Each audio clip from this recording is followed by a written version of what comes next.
Canada is caught in the middle of a trade war that's now about far more than just numbers on a goddamn balance sheet. On one side is Washington, led by Trump's 35% tariff hammer.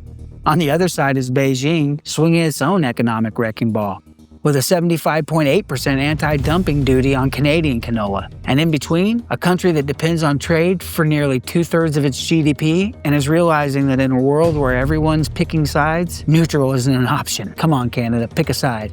Hey, if you're done with globalist bullshit and ready for straight talk, subscribe to America's Geopolitics. Now let's break it down. This fight, it started early in 2025 when Trump imposed sweeping 25% tariffs on virtually all Canadian goods. Energy got a 10% rate, but everything else, from steel to maple syrup, man, it was hit hard. Ottawa's counterpunch was a 25% tariff on about 30 billion Canadian dollars worth of U.S. goods. Washington doubled down, hiking some rates to 35%. You know, Canada responded by carefully targeting U.S. exports without crippling its own economy. Autos and key manufacturing components were exempted so Canadian factories didn't stall. But just as Ottawa was trying to contain the damage, Beijing delivered the knockout blow. They slapped a 75.8% duty on Canadian canola seed. This is no small corner of the economy. Canola is a $5 billion annual export that supports over 200,000 jobs. Prices collapsed overnight. Farmers in Saskatchewan and Manitoba and Alberta suddenly faced warehouses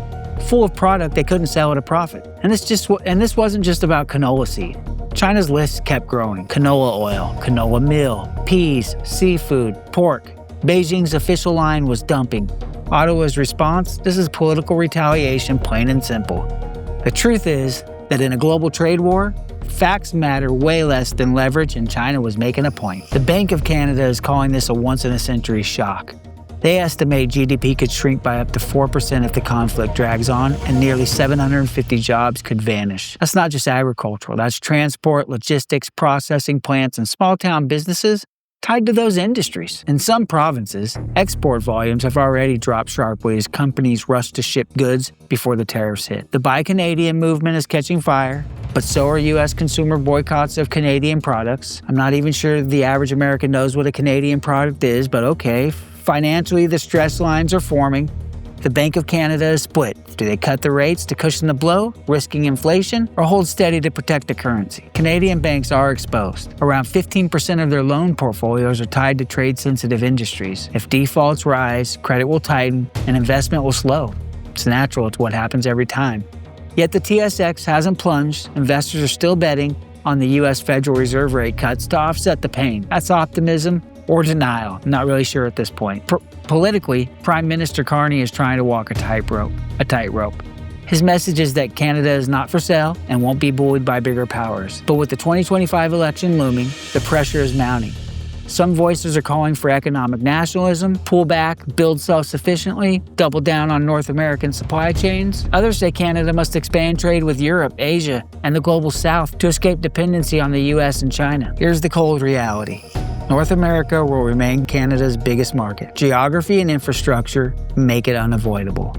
But the trade war has exposed just how fragile that relationship can be. Negotiations are still possible. The channels haven't closed, but both sides want the other to blink first. For Canada, survival means diversifying exports, building domestic supply resilience, and pushing for new trade rules that reflect a multipolar world. That multipolar world is gone. Canada didn't pick this fight, but it's in it now. And in a collapsing global trade order, the real question isn't just whether Canada can stand on its own. It's who will get to write the rules when the dust settles. Because in geopolitics, the ones who write the rules always win. Or the winners always write the rules. I'm not sure which one it is. Hey, if you like what you heard, this is Frank. See you next time.